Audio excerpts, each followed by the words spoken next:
नमस्कार दोस्तों, आप देख रहे हैं डार्क गली यूट्यूब चैनल।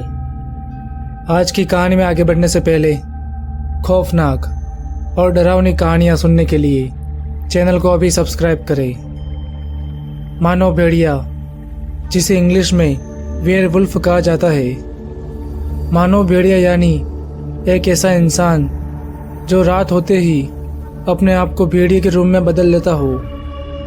आपने कभी न कभी इसके बारे में सुना ही होगा और हॉलीवुड की कुछ फिल्मों में भी मानव भेड़िया देखा होगा।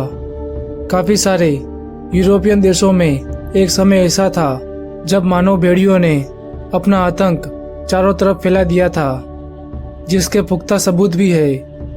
हाल ही में बॉलीवुड एक्टर वरुण धवन की एक मूवी आई है जो मानव भेड़िए पर आधारित है। तो चलिए आज भारत की एक मानव भेड़िए की सच्ची कहानी से आपको रूबरू कराते हैं। ये बात दिवाली के अगले दिन की है। राजेश, गोपाल, अनिल और विनोद, ये दोस्त काफ़ी लंबे समय से कहीं घूमने जाने की सोच रहे थे। तो विनोद ने एक प्लान बनाया कि हिमाचल के पहाड़ों के बीच उसका एक लकड़े से बना हुआ फार्म हाउस है। क्यों ना हिमाचल की वादियों में छुट्टी मनाए। विनोद का ये प्लान सबको बहुत पसंद आया। वो लोग दिवाली के बाद दूसरी रात को ही निकल गए थे। वो चारों अपनी कार में हिमाचल जाने के लिए निकले थे। वो लोग अगले दिन दोपहर को पहुंचने वाले थे। प्लान के मुताबिक वो लोग पहाड़ के नीचे पहुंच गए। वहां पर जाकर पता चला कि लैंडस्लाइड की वजह से आगे का रास्ता पूरी तरह से बंद हो गया था। उन चारों का मूड पूरी तरह से ऑफ हो गया। तभी राजेश ने कहा कि क्यों ना हम लोग पैदल चलकर पहाड़ पर चढ़े। तो सबको राजेश की बात एकदम सही लगी। तो उन लोगों ने अपनी कार को साइड में रखा और कार में से अपना सभी जरूरी सामान निकाल दिया और पहाड़ पर चढ़ने के लिए निकल पड़े। पहाड़ की चढ़ाई काफ़ी खड़ी और मुश्किल थी, इसलिए वो चारों पहाड़ पर धीरे धीरे ऊपर बढ़ रहे थे। उन चारों को पहाड़ पर चढ़ते हुए अब काफ़ी समय हो चुका था और अब अंधेरा भी हो चुका था। चारों दोस्त अपनी मस्ती में ही बातें करते हुए आराम से आगे बढ़ रहे थे। उन चारों के हाथ में एक एक टॉर्च थी, जिस वजह से उनको अंधेरे में आगे बढ़ने में ज़्यादा कुछ दिक्कत नहीं हो रही थी। तभी उन चारों दोस्तों को सामने झाड़ियों में कुछ हलचल की आवाज़ सुनाई दी। वो चारों दोस्त अपनी जगह पर ही खड़े हो गए और सोचते हैं कि कोई जंगली जानवर होगा तो उससे वो कैसे बचेंगे। तभी राजेश अपनी टॉर्च लेकर झाड़ियों की तरफ बढ़ता है। जैसे ही राजेश झाड़ियों के पास गया, तभी राजेश पर एक जंगली भेड़िए ने हमला कर दिया। भेड़िए के हमले करते ही बाकी के दोस्त भी राजेश की मदद करने के लिए आ गए। वह सभी लोग पत्थर मारकर भेड़िए को वहां से भगा देते हैं। राजेश को ज़्यादा कुछ चोट तो नहीं आई थी, लेकिन उसके हाथ पर भेड़ियों के नाखूनों के जख्म के निशान हो गए थे। भेड़िए के जाते ही वहां पर एकदम सन्नाटा छा गया था। विनोद ने कहा कि यहाँ पर यह सब एकदम नॉर्मल है। हम 2-3 दिन बाद किसी हॉस्पिटल में जाकर इन जख्मों का इलाज करवा देंगे तो कोई इन्फेक्शन नहीं होगा। वो सभी दोस्त भेड़िए के इस हमले को ज़्यादा सीरियसली नहीं लेते हैं। वो फिर से अपनी मंजिल की तरफ चल पड़ते हैं। थोड़ी देर बाद वो सभी लोग फार्म हाउस पर पहुंच जाते हैं और वहां पर पहुंचकर वो सभी लोग खाने पीने की तैयारी करने लग जाते हैं। अभी रात के 11 बज चुके थे और सभी लोग चढ़ाई करके काफ़ी थक चुके थे, इसलिए वो लोग जल्दी ही सो जाते हैं। लेकिन राजेश को नींद नहीं आ रही थी, इसलिए वो फार्म हाउस के बाहर बैठा हुआ था। अगली सुबह वो चारों दोस्त पहाड़ पर घूमने जाने वाले थे, लेकिन सुबह से ही अनिल कहीं पर गायब था। अनिल बिना बताए कहाँ पर जा सकता है? सब लोग यही सोच रहे थे। उन्होंने अनिल को यहाँ वहाँ ढूंढा, लेकिन उन लोगों को कहीं पर भी अनिल नहीं मिला।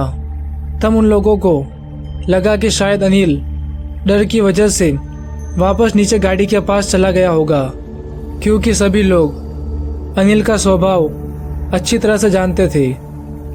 वो काफ़ी डरपोक स्वभाव का था। विनोद ने अनिल को काफ़ी सारे फ़ोन किए, लेकिन उस पहाड़ पर किसी का भी मोबाइल का नेटवर्क नहीं आ रहा था।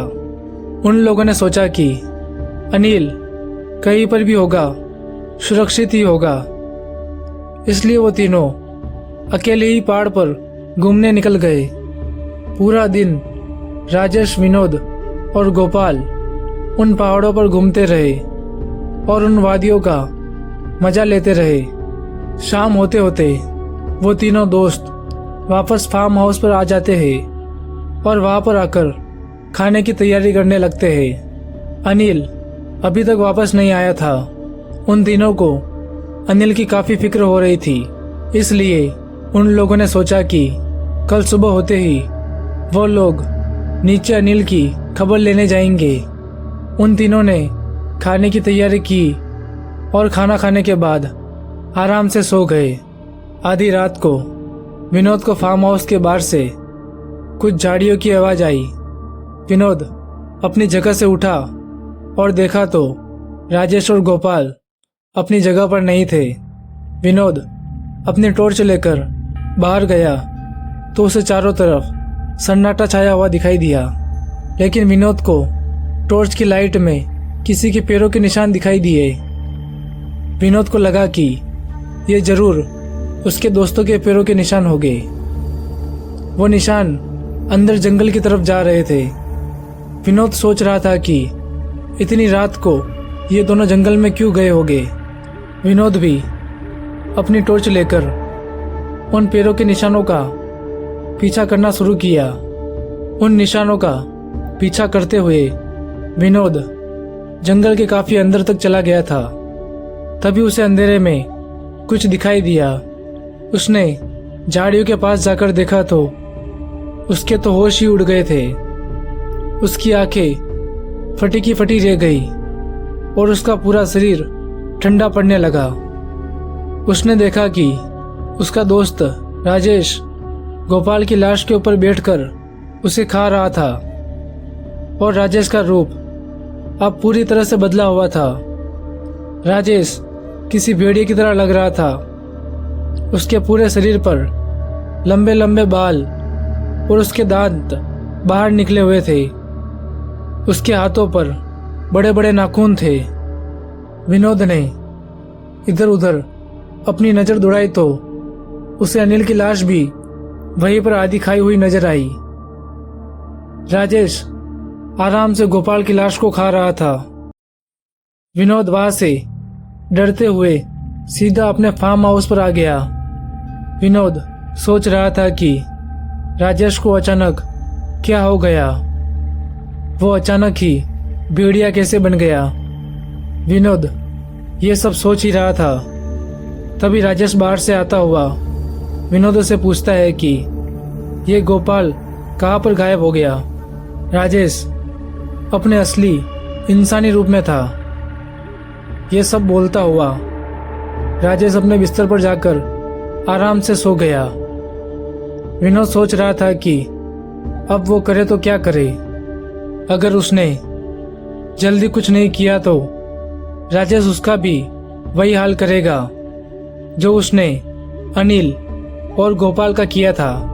तभी विनोद को राजेश की खर्राटों की आवाज सुनाई दी। राजेश आराम से सो गया था।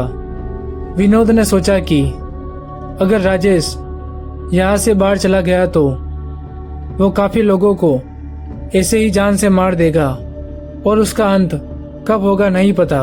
विनोद ने एक पेट्रोल का डब्बा उठाया और फार्म हाउस के अंदर और बाहर छिड़कने लगा। विनोद को पता था कि वो क्या करने जा रहा था। विनोद ने पूरे फार्म हाउस पर पेट्रोल छिड़क दिया और उस फार्म हाउस में आग लगा दी। अंदर से राजेश की और साथ ही भेड़िए की आवाज आने लगी। वो भेड़िया दर्द के मारे जोर जोर से चिल्लाया जा रहा था। विनोद जलती हुई आग के सामने घुटनों के बल बैठ गया और जोर जोर से रोने लगा।